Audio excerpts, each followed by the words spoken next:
Mbote na bino balandi ya Kinartu Télévision esengwa kokuta na bino na manaka na biso ya sika ya la voix des neutralistes mbote mingi papa mama kimia ya kolonzambe ezala na bino na kati ya banda kuna bino esengwa koyeba ete bozali ebele liboso ba poste téléviseur na bino pour kolanda émission la voix des neutralistes na numéro nango deuxième numéro ya année 2024 na kati ya République démocratique du Congo pe na masolo na biso ya politique ya République démocratique du Congo toza bongo na kati ya plateau na biso elongo na mwana mboka Pitié Mukachung chargé d'affaires ya Front de Libération Nationale du Congo nde tokobetani masolo na o Italie l'élection ya oyo utikoleka ya 2023 pe 2024 investiture ya président de la République na kati ya République démocratique du Congo lelo makambo nyonso emonani ya mpwasa oyo et salamaki na seni élection eleki na kimia pe mokonzi ya mboka bauti kobimisa résultat na seni cour constitutionnelle a confirmé lelo a prêté serment na katia République démocratique du Congo mokonzi ya mboka zue bonga pe musala oya kosala na mboka na ye République démocratique du Congo de masolo to kobeta na mokona lelo na mwana mboka Pitié Mukachung chargé d'affaires ya Front de Libération Nationale du Congo mwana mboka Pitié Mukachung mbote pe boyel malam na kati ya émission La Voix des neutralistes merveille mbote mingi ndeko Eriki mbote na ba téléspectateurs nyonso o bakolandaka émission na bino ya La Voix des neutralistes mbote na ba congolais nyonso bipai nyonso baza pe meilleur ve na yope na ba téléspectateurs nyonso est-ce qu'on va kokuta na bino na mobu 2024 oyo message ni kozana à travers ba téléspectateurs oyo balanda rabino ba pesa rabino confiance matoi na bango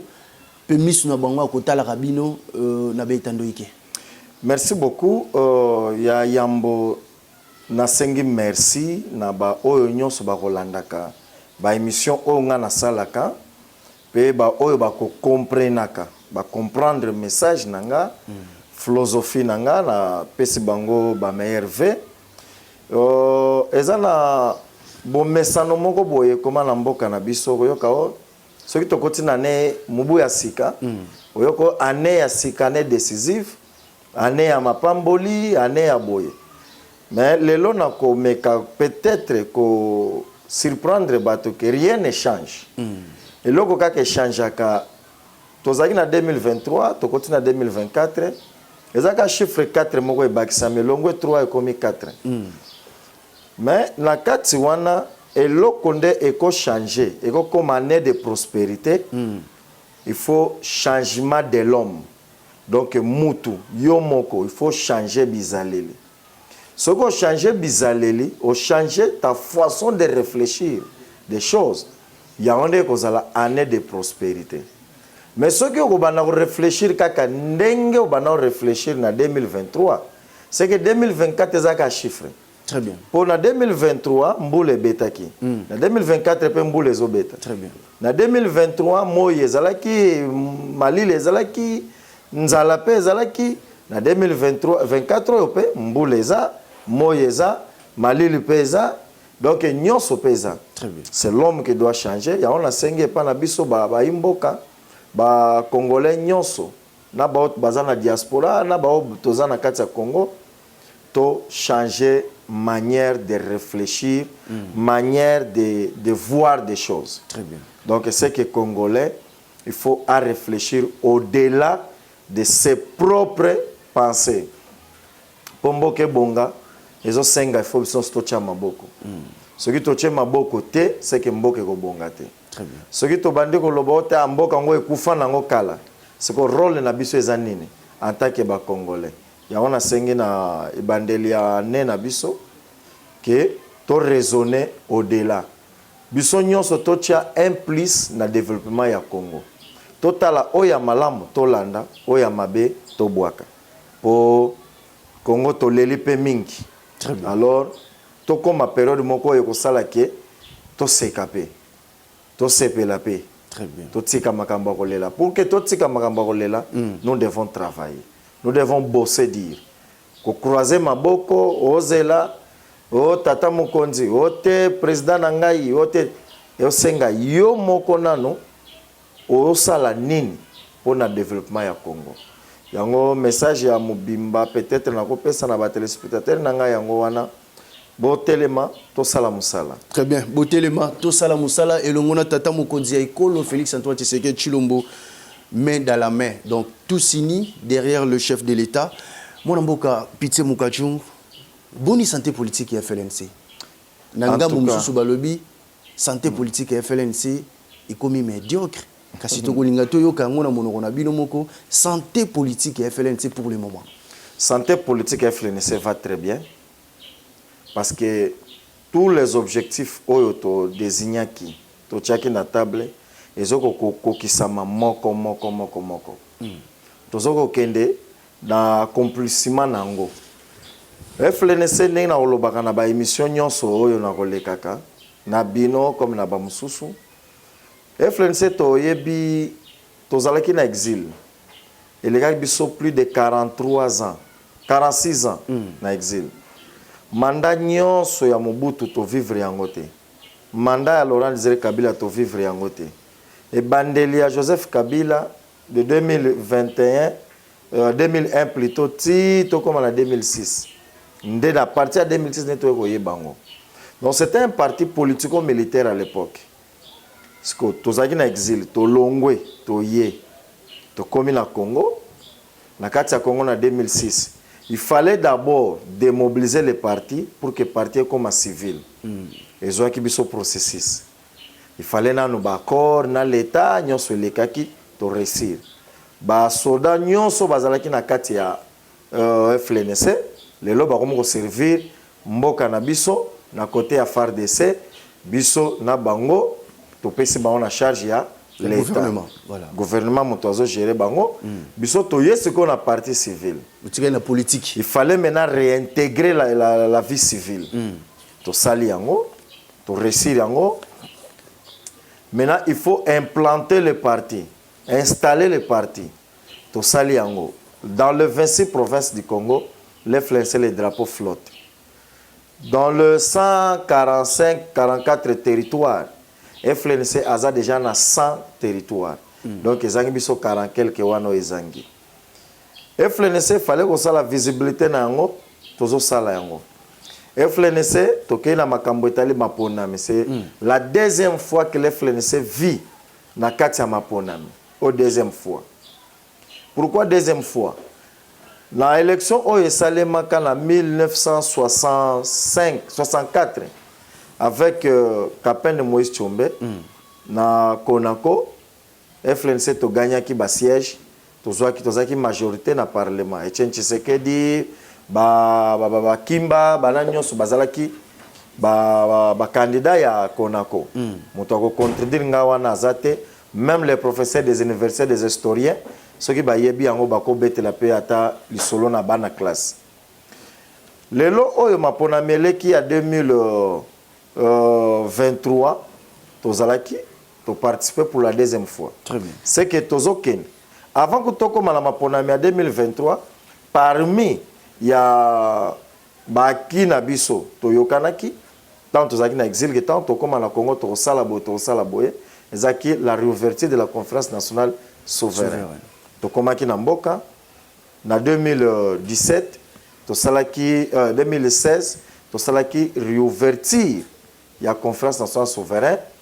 Tozui ba résolution nyonso to pesi na l'état ndenge toyokanaki na l'état ya à l'époque ya Joseph Kabila. To silisi oyo sko tokela maponami to aligner ba candidat na biso. C'est que FLNC ezotambola kitoko koleka même ba organisation mususu. Santé ya FLNC eza très bien. Kutunako yebisa ba téléspectateurs na biso même santé ya leader Kapendele Kanyimbu eza très bien. Très bien. Moi mboka Pitse Mukachung. Alors tout qui dit non na makambo elobeli élection ndenge wele siko côte sango. L'élection est eleki na délai constitutionnellement. Mais ndenge nini FLNC pour le moment après ba résultat provisoire au tozali koyoka FLNC azate. Bon, ce qui na bosanité na sala émission na yo na 2023 ezaki peut-être na ba mois de mars ou avril, entre mars ou avril. Na ebisaka na émission wana soki botali na archive na yo na bino kuna bokomona ngo na loba tozokende na maponami mais maponami wana ekozala mal organisé ekozala de premières élections organisées au Congo très médiocre yango to vivre omoni na 2006 Joseph Kabila organisaka des élections na Malomalo comme président wana ezalaki o balobaka les élections prématurées mbala liboso to salisa ba élection présidentielle libre et transparent avant oyo koleka oyo Mobutu asalisa biso a voter vert voter rouge Mobutu asalaka ne ba scénario na ye wana toko benga ngo vraiment élection te mais élection à son propre nom oyo liboso to sala ezaki à 2006 élection wana il fallait zala ya mabe parce que même communauté internationale nga lobake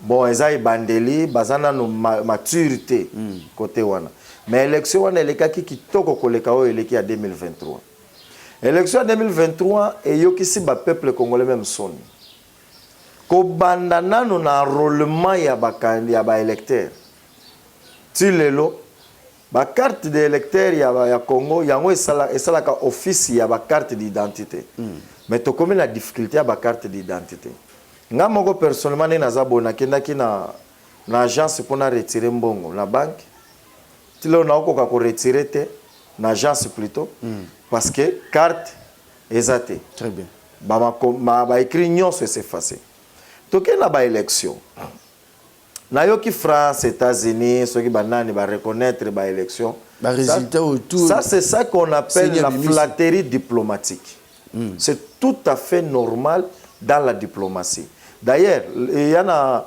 nil moko lobi que apprenez tout flatteur vit au dépens de celui qui l'écoute bisoto yoki c'est que États-Unis lokola ndimi France lokola ndimi. Qui ne connaît pas que la France est comme une baisse économiquement, financièrement, politiquement, a comme une baisse. A comme on luka côté ni na ko kende ko diembela. Lokola biso ba congolais za biso bilokota, semba bilokota. France a betel biso maboko to lokotiye. To bosani ke to finga kiye to lokotiye. Moi na mboka Eric élection oyo ceux qui congolais to za réellement sincère. Très bien. Nous devons demander pardon à qui? Aux peuples africains. Voilà. Africains, il faut aussi bango pardon. Pour to yokisi bango soni, le moment où l'Afrique commence à chercher comment se débarquer, comment développer. Mais biso ba congolais to yo sali sa buzoba. Oyo yokisi Congo soni. Élection mobimba.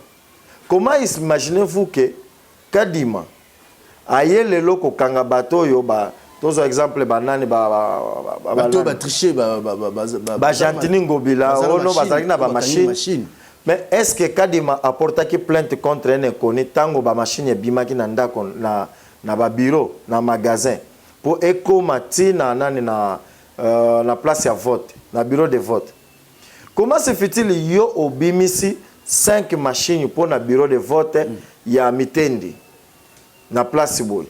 Quand on a commis 3 machines, il fallait d'abord demander le président du bureau de vote. Les 2 machines, il faut stopper. Mais quand il m'a porté plainte, tozeli na notango commis air soit publier ba voix, ba élection, des tel ont volé des machines. Ils ont volé où? Et qui les a donné? Les clés USB, où ils font la machine. Nana pesa ki bango. Si réellement cour constitutionnel, ils ont vraiment cour constitutionnel à Congolais. Ils ont vraiment pour les Congolais. Il fallait commencer d'abord par juger Kadima et kokata makambo élection pour refaire ango. Chargé d'affaires Piti Mukachou, est-ce que les élections organisées par Denis Kadima est différemment des élections précédentes? Oui. À 100%. À 100%. L'élection est en 2018 et ça est en Kimia Nyonso. malgré le début tozalaki na problème ya machine à voter, machine à voler, to surnomaki yango bongo machine à voler. Mais na suka na yango toyaki ko koma na période ke élection eleki basali transfert de voix et pas moto mususu. Eleki nango na kimia nyonso. Martin Fayulu a réclamé vérité des urnes. Eleki nango na kimia ba voix tout ça. Mais élection 2018 Toyoka qui te vol ya ba machine. Na élection 2018, Toyoka qui te bitumba na ba bureau de vote. Na élection 2018, et ça là qui 5 jours te. Élection 2018, et bandaki na retard te. Élection 2018 balobaki 7 heures ba bureau ezo fungama na 7 heures ba bureau fungama ki tokena ko voter. Mais ba élection il y a 2023. Net biso na place où tokena ko voter.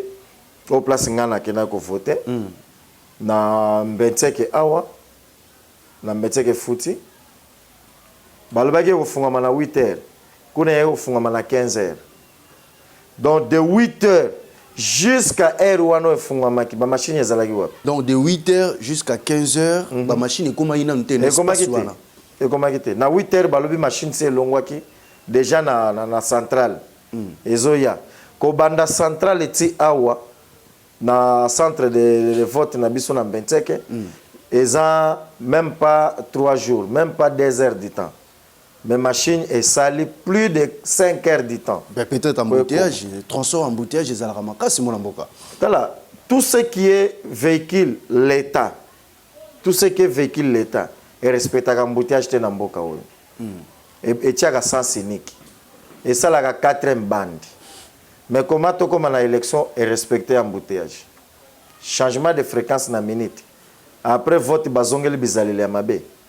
Non, élection oyo médiocre à 100%. FLNC, l'électrine bozali ko sala na ba résultat ou ebimi par rapport à ba élection. Ce qui toke côté ba élection, to sala ki scénario que nous voter bien sûr, mais les résultats n'étaient pas par rapport aux urnes. Les résultats étaient par rapport au sentiment d'un noyau. C'était pas qu'on ne remplit devoir civique. Non. Il y a comme scénario donc. Oh, non. Tous les Congolais qui ça la scénario. Biso tondima qui ko remplir les devoirs civiques. Très bien. Tokenda ki to remplir ba devoir civique. Peuple congolais qui n'a que remplir devoir civique. Mais Kadima avec ses patrons ils n'ont pas fait les devoirs civiques. Mais ils ont fait au Babengaka ce que muto fingio na kuiti. Kondimate se ka kanela kiyo. Papa, zwaka ba résultat nyonso. Banda kotanga ba kombo abato. Sala étude ya ba kombo wana. Hein? Géographiquement, ils vont se retrouver où? Zouagaka Oya, ville, province à Kinshasa. Députation. Je me pose des questions. Na parlement provincial à Kinshasa. Ba session parlementaire ou bana olekana langue nini. Pour nous, on a utilisé les gana lingale les gana en français. On s'est retrouvé que nous-mêmes.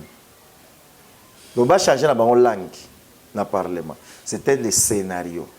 On n'a pas présenté les députés élus. Mais on a nommé des députés pour couvrir la souffrance ya ba Congomani o ba kenda ki kosala ko remplir les devoirs civiques. Ba oyo bazui soko ke kotala même likambo ba olo ba sei oh non sei mutu bomi bato ebele soki tozui ba PV. Pourquoi pas Seni selon la loi Seni donne de PV na ba candidat na ba témoin.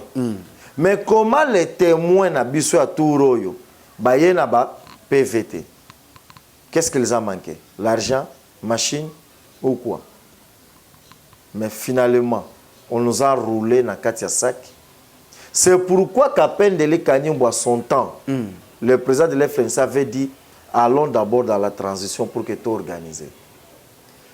Le peuple, le gouvernement congolais n'était pas à mesure d'organiser les élections. Or que le gouvernement ou le régime en place préparait déjà quelque chose comme ce que moi, aujourd'hui, je peux dire qu'on a fait coup d'État au peuple congolais. Donc, Séni a sali coup d'État na ba Congolais. Au lieu de pesa ba oyo biso to vota ki ba voix na bango, ba yele biso bato mususu. Yo kende na nani na quartier ya ba teke, ya ba umbu, mais ba voter mutu ya kabeyaka mwanga comme conseiller municipal. Comment expliquez-vous? Mundeko na bango muteke mo umbu wana na commune na quartier azui ba voter. Mais mutoyer na province mususu même pas 2 ans na kati ya quartier wana mais azui ba voix koleka oyo avanda kuna l'autochtone de cette quartier. Très bien. Comment expliquer ça? Alors, chargé d'affaires, tout les marins à point d'élection, le Front de libération nationale du Congo, candidat FLNC, à niveau députation provinciale, résultat na bango, s'il kotanga yango tepe ba monanité.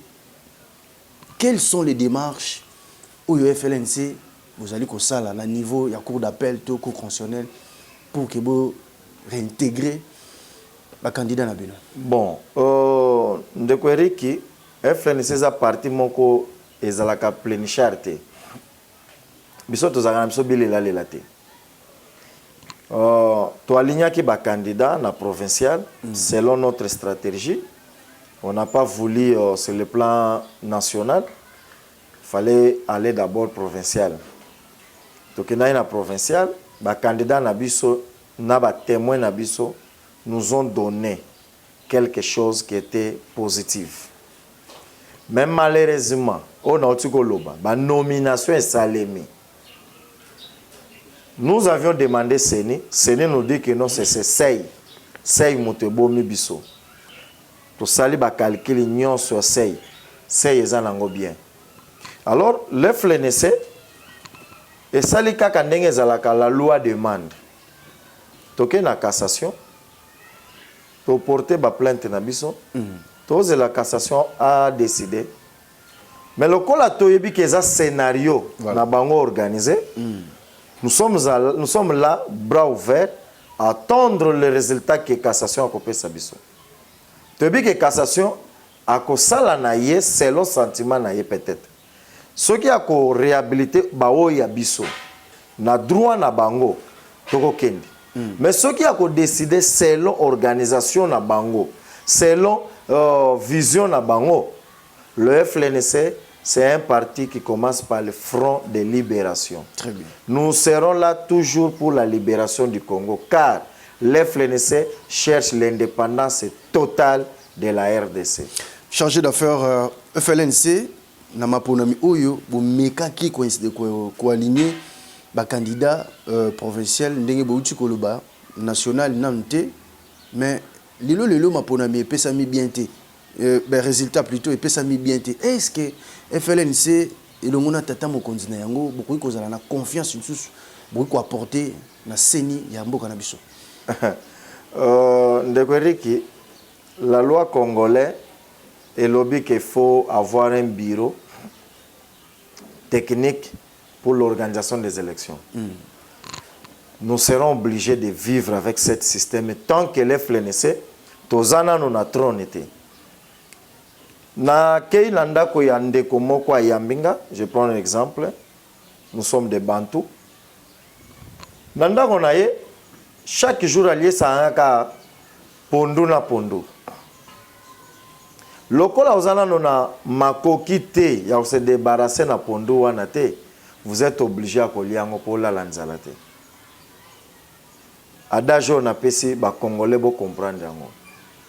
Donc on a obligé à coller à pondu parce que oza la makokite à se débarrasser na pondu. Mukoloko kende pa na yo moko. Nde mukoloko changer repas. Lokola Séni régime oyo to système politique oyo zo kamba la RDC. Il faut que Séni ezala pona organiser l'élection. Toko kenda kana Séni wana. Très bien. Toko ki mangote. On va affronter cette Séni. Jusqu'au jour que le FLNC sera au trône et avec son système politique qui est le neutralisme indépendant, Donc, proposer c'est que l'autre manière d'organiser les élections avec le ministère de l'Intérieur ou l'administration du territoire.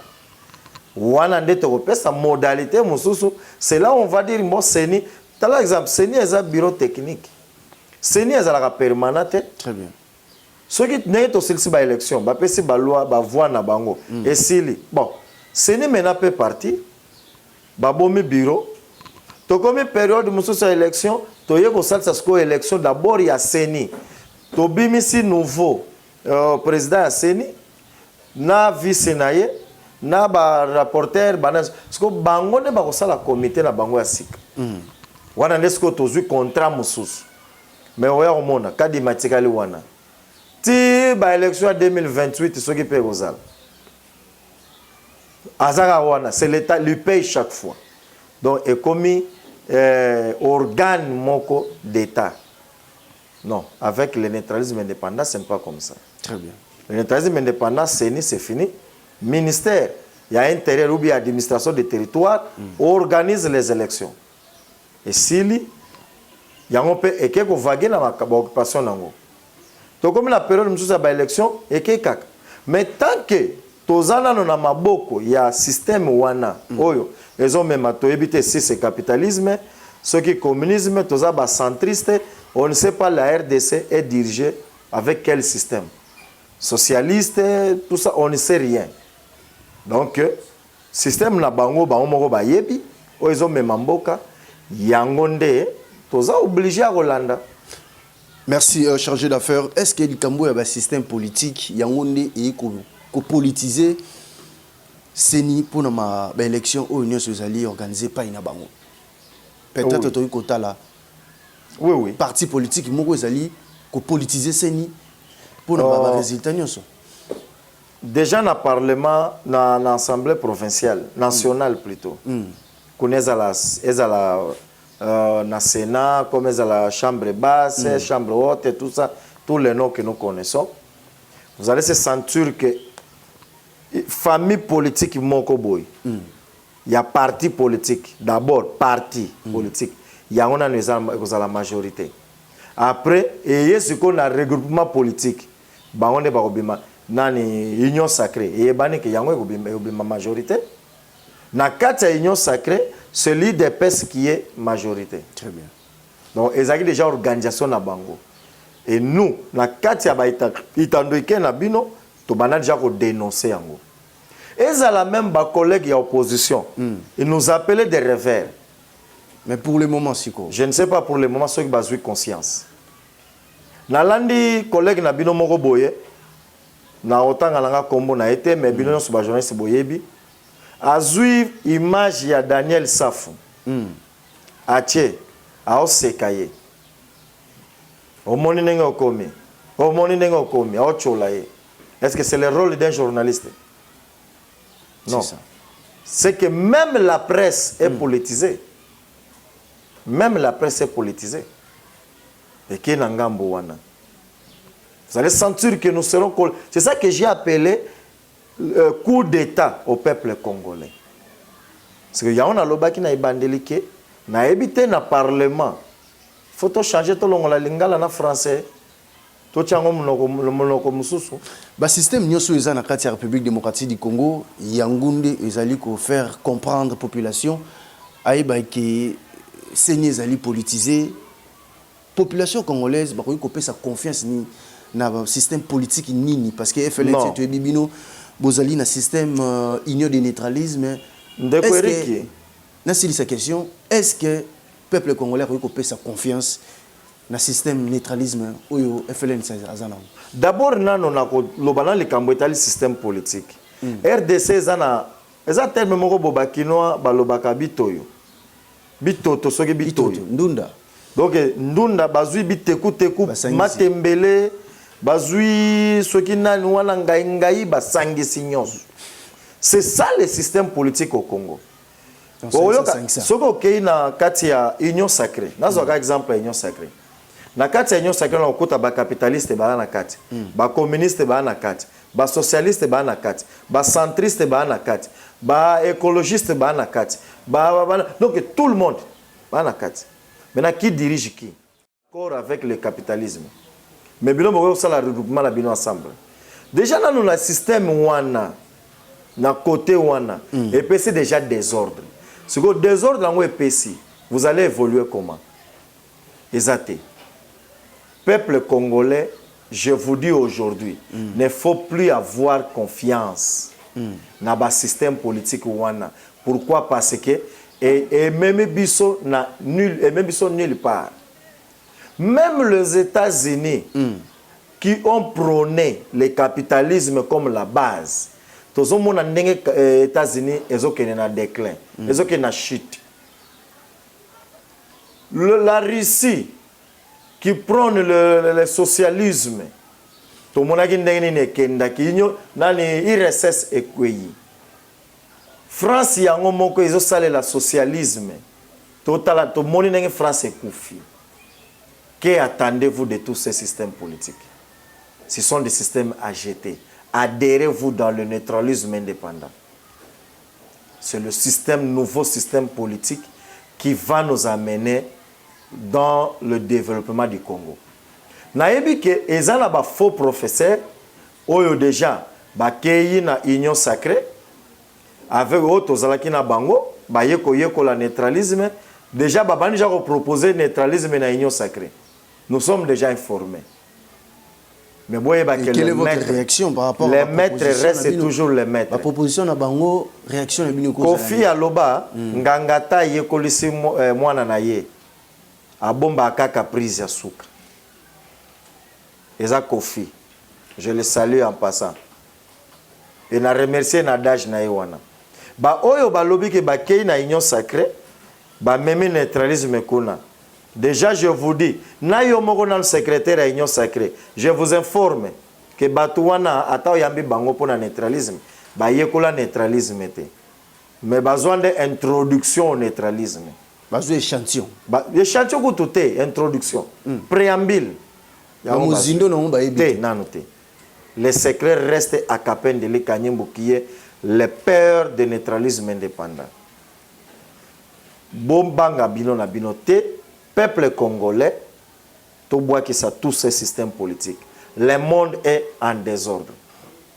Les intellectuels le savent. Mon qui le commune à désordre.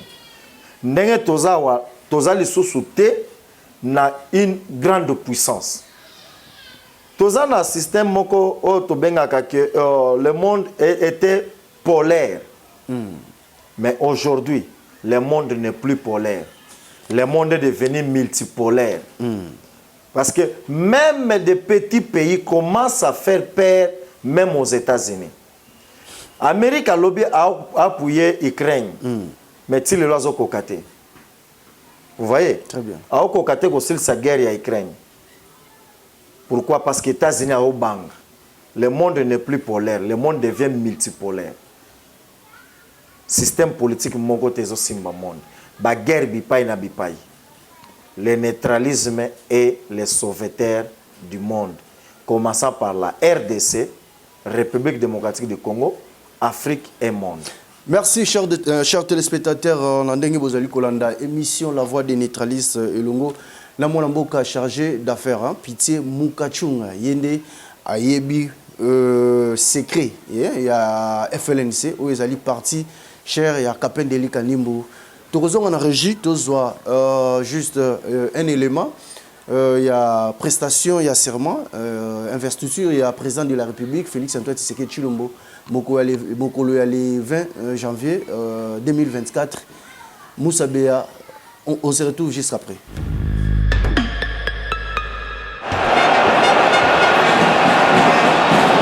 Investiture, il y a président de la République, Félix Antoine Tshisekedi Tshilombo, et Salamaki na impact ya kosakanate mokolo ya le 20 janvier 2024. 18 présidents africains bazalaki présent pour nous soutenir président de la République, Félix Antoine Tshisekedi Tshilombo mokolo ya prestation ya serment na ye.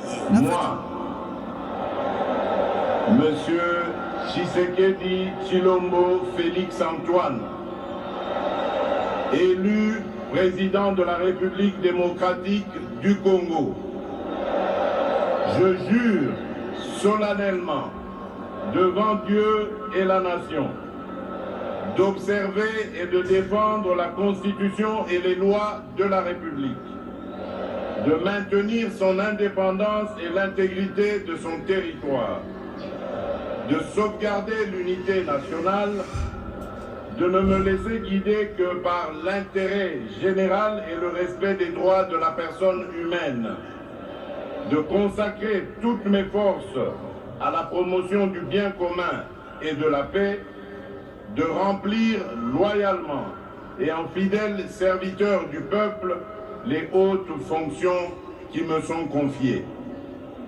La Cour prend acte de votre prestation de serment en qualité de président de la République démocratique du Congo. Toutes nos félicitations. Après, si j'ai haute aux Aliko Sololanango, le 20 janvier 2024, président de la République a prêté serment. Félix Antoine Tshisekedi Tshilombo Mboka, Pitié Mukangi Tozonge Painayo, confirmé président de la République, la Cour constitutionnelle, le 20 janvier, Mokonzi Mboka a Kendaki, ko prêté serment. L'erti Nabino et Kozalani Nangambo FLNC.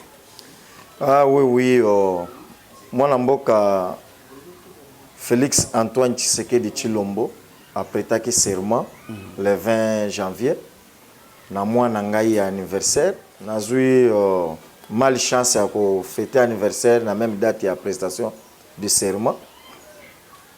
Anniversaire nangai leka kika na TV na kotala ba cheval ndenge babana ko kota na stade de Martyrs. Sala ki opesengo. To monaki au moins 3 cheval moko ba boudé ko kota na stade. To komi na royaume. Donc te ba cheval wano ba boudé ko kota na stade wana nde ba vrai congolais. Wana nde ba cheval congolais. Qu'est-ce qui prouve? Et boudaki nango po yebaki déjà que non akene ko yoka soni.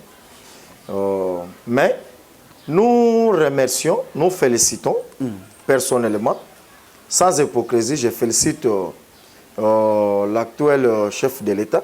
Très bien. Azan a 5 ans qu'il va gouverner le Congo, qu'il va diriger le Congo. Na félicité, na encouragé, mais na sengi na ba organisateur il y a Milulu, il y a prestation de serment.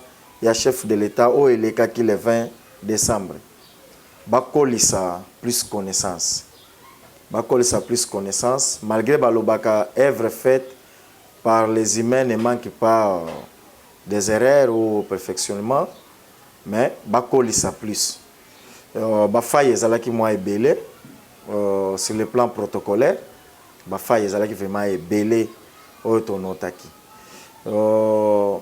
Le chef de l'État, en quittant de chez lui à la maison, liboso ya homologue naye, invité naye, bochela chef de l'État nyonso bayaki, scénario ya écran géant bazo landa ndenge le président Félix Azouta ko banda chambre naye, baolanda en direct, tia comme en stade, ça c'est manquer de respect au chef de l'État qui était sur place. Diplomatiquement, bakolo bangote, mais bayebi ke côté bakei, ils ont porté des corrections. Il ne fallait pas le faire. De deux. Et du côté la presse, parce que RTNC a sali Moussala Kitoko. RTNC a sali Moussala Kitoko, mais chef de l'État reconnaître bangote. Chef de l'État reconnaître Top Congo. Alors, les meilleures radios, meilleures chaînes, Top Congo. Donc, c'est le premier téléspectateur du Congo. Très bien. C'est Antoine Félix Tshisekedi Tshilombo, le premier téléspectateur. Très bien. À reconnaître déjà RTNC, il y a à reconnaître le Top Congo. C'est que Bisson Stokangi TV, tu as la sauce RTNC. Tu as s'abonner à Top Congo. Match à Coupe d'Afrique, aux autres, côté wana côté ya ba Coupe d'Afrique bilelweza RTNC azo ponane ba nani ba match ya kocha total ba match nyonso te azana na makokite. C'est que Félix a raison de dire que le meilleur chaîne c'est Top Congo. Voilà, Pitié Mukachunga pour le second mandat du chef de l'État. Vous allez causer la nini na mandat na ya sika oyo. Mandat na ya sika na ozela a unifié pays. Déjà bandi mabe. Déjà bandi mabe na ba élection. Parce que non na bandita. Non, a bandi déjà mabe na ba élection déjà. tribalisme est déjà écouté. Peuple congolais, attendez-vous déjà, tribalisme écouté. Parce que le Parlement et le gouvernement, surtout le Parlement d'abord, parlons du Parlement, est rempli que des Kassaïens. Le Parlement est rempli que des Kassaïens. Déjà, Ebandi Mabé. Chef de l'État, personnellement, message Nangana PCO. Revoir les systèmes de travail. Oui, au lobby que, aux proposé, on nommé le gouverneur. Kassaïen à na ba Congo, Mukongo à na Équateur, Équatorien à na Bandundu, Bandundu à na Kisangani, tout ça, oui, c'est bien bon. Mais est-ce suffisant? Est-ce suffisant? Parce que déjà, tribalisme au sommet des législatifs est mon année déjà. Na pouvoir législatif, tribalisme déjà écouté. C'est déjà mauvais. Ndeko, nouveau mandat chef de l'État, ne le prenez pas que vous allez facile. Et que vous allez difficile. Pourquoi difficile? Pourquoi mon amboka? Parce que quand il y a législation, au place Bakoponaka Mibeko, il n'y a pas une représentativité nationale. Exact. C'est les seules tribus Louba qui se présentent la majorité. Au moins, Congolais ont réfléchir les temps là, les années là, mal. Et ça, Congolais ont les lotés. Congolais à Kala, ont réfléchir autrement. Congolais à l'élo, ont réfléchir autrement. Oyakala, azalaki naïf. Mais Congolais à l'élo, à Fongwama. Et tant que déjà dans le législatif, déjà au Mabé, c'est que nous sommes kende Mabé. Donc, le mandat au chef de l'État est difficile vraiment. Très, très difficile. Alors, la difficulté, ce qui a changé tactique de travail, c'est son kolekana o elekaki. Na législatif o elekaki, tout son mandat o elekaki. Parce que, omoni, bande konaye, les mêmes tribus, babane déjà kokane la bateau. Or, le Congo n'est pas seulement le Luba. Le Congo n'est pas seulement les seules tribus Kasaï. Le Congo est à 26 provinces. Très bien. À 400 et quelques ethnies. Donc, combien d'ethnies au Congo est allé dans 45 territoires. Territoire. Voilà. Est-ce que maintenant, tant que binomo kaka bolingo ça la opposition contre la majorité? Parce que Bango Baza même pas 10%. Na Katia Congo, même pas 10%. Donc, bazoua fanatisme, bâti à côté, bazoua réalité, il y a pays, ceux qui ont vraiment tout bongisa Congo, tous le fanatisme, tout tient mopandi. Tous qui dialelo, tout tient mopandi. Si nous voulons réellement construire la RDC, tout tient fanatisme mopandi.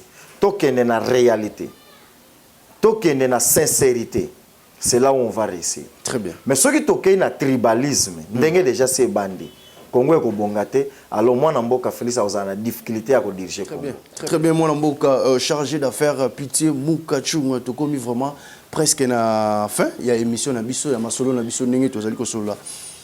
Moi maloba, il y a souka par rapport il y a des élections oyo. Ndenge lelo population ba vota qui massivement ba candidat, il y a FLNC à niveau provincial, mais le awa bazeli résultat ebimi fiasco to koloba message ni ko pesa na population congolaise en particulièrement na ba oyo bana ya monga fula bumbu commune ya barumbu nyonso ba pesa ibino maboko. Premièrement nanu na ba candidat na biso nyonso to na remercier bango. Première des choses. Très bien. Pour tous nos candidats, parce que Toyoka Kimbela ya leader Nabiso. À lobby, allons, Tokendaki. Vous aviez connu des difficultés énormes. Des difficultés à tous les plans. Des combats ezalaki na ba niveau nyonso. Niveau national, international, niveau tout. Vous aviez connu. Mais je vous encourage, je vous donne la force de continuer. En continuant, nous avons membres en général, il y a Front de Libération Nationale du Congo, FLNC en sigle. n'encourager bango. N'encourager ba membre FNC pourquoi? Pour banda 1957 oyo parti est fondé, nous sommes toujours dans le combat. Très bien. Continuons dans ce combat. Cet combat est en réalité nango, est en cause nango. Pour le peuple congolais en général, to zana esengo d'être aimé par vous, peuple congolais. Vous adhérez dans le parti massivement aussi. Nous vous disons merci et nous vous demandons d'être soudés. Vous allez souder pour que tout le Congo nabiso. Ces pays, Congo, la RDC, bato bako tongango, eza ba étranger. Très bien. Eza bisomo ba congolais. Tous à la soudée. Na monaki na prestation de serment ya chef de l'État. A lobby message naye. A lobby tout signé pour la RDC. Très bien. Réellement tous à la tout signé pour la RDC. Mais ceux qui tous a tout signé pour un individu, wana tozo bebisa Congo. Tous à la tout signé pour la RDC. RDC au Kende Malam. Peuple congolais continue toujours à donner confiance au président Kapendele Kanyimbo. Bana FLNC, nous avons un leader. Un leader qui connaît les coins et les recoins de la politique. Tant wazoloba, ayebi oyo azoloba. Tant wasala, ayebi oyo azosala. Bana FLNC, na zongeli bana FLNC. Tocha toka kola kamaloba leader te. Et zala prudent na oyo azoya kopesa yo, conseil ni na opesa yo. Mai nyonso eza komela te. Nyonso ngengaka ezalaka oro te. Eza olo te. Yoka, mais yoka oyo plus leader na wazo yebisa yo. So kalbi toke gauche, toke gauche. Toke droite, toke droite. Parce que c'est lui le guide. Ndenge ba Kongo balobakaza nani songanzila. Aza étoile. Oezo mema ba mage vers place mwana nzambe abotama na Bethlehem. Yenda za guide. Toza la bisoyon simanaye. Neutralisme indépendant, c'est ça le système qu'on propose pour le développement de la RDC, Afrique et monde. Très bien. Mon amboka Pitié Moukachung, chargé d'affaires. Il y a Front de Libération Nationale du Congo, Bandeko Balandi, émission La Voix des Neutralistes, et Komi Nasuka. Tout signé derrière le chef de l'État parce que tout ton amboka. Mboka ou ezali ya bakoko tika ete kolo nzambe aumela seko na mabota na bino ba nyonso bozuli bakwa kolanda émission La Voix des Neutralistes et lelo ekomi na suka topé. C'est un grand merci na équipe technique bato bazala kinanga batambolanga pona kosunga buke musala oyo ekoma na ndaku na bino musabe derrière la caméra Glody Bindamba JP Vanga. Merci na bandeko nyonso ba assister biso na moko na lelo tokuta na bino na mikolo ezali koya ce qui est sur Christ azongité. Merci na grande équipe Célie de cadre au bazali toujours kotia maboko na musala oyo ekende toujours liboso tokutani lobby. Merci.